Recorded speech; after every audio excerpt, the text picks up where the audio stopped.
چوروں کی کتنی قسمیں؟ چور بہت سارے ہیں. آپ کہیں گے جوتی چور جو وہ بھی چور ہے.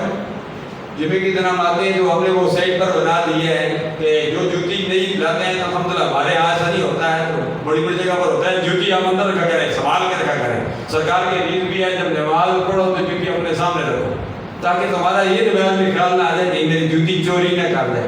بندے اتنے تیز ہوتے ہیں. ایک موقع پر میں نے جوتی حضرت ڈالنے کا گیا پروگرام تھا, ڈاکٹر یاسر روان صاحب میرے سے یہ اکاؤنٹ یہ تھے, یہ ملا دی, میں نے سامنے جوتی رکھی, نماز پڑھ رہا تھا. میں نے کہا یہاں سے کوئی نہیں اٹھا گیا, نہیں جوتی تھی, میں نماز پڑھ رہا تھا.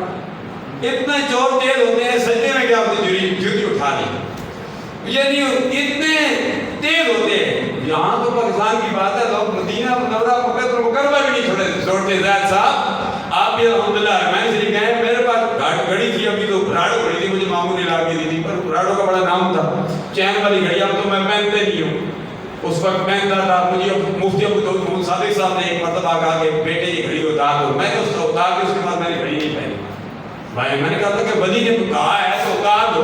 تقوی یہی ہے کہ اتار دو, فتویٰ نہیں ہے, تقوی ہے. تقوی ہوتا ہے, فتویٰ ہوتا ہے.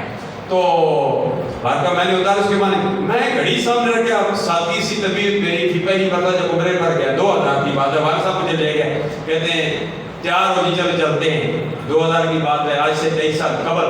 تو میں وضو کر رہا تھا, ساتھی ہے, گھڑی میں نے سامنے رکھ دی, گھڑی سامنے رکھ دی, وضو کر رہا, گھڑی سامنے رکھی, وضو کر کے دیکھتا ہوں تو گھڑی نہیں ہے, یہ سامنے گھڑی پڑی ہے.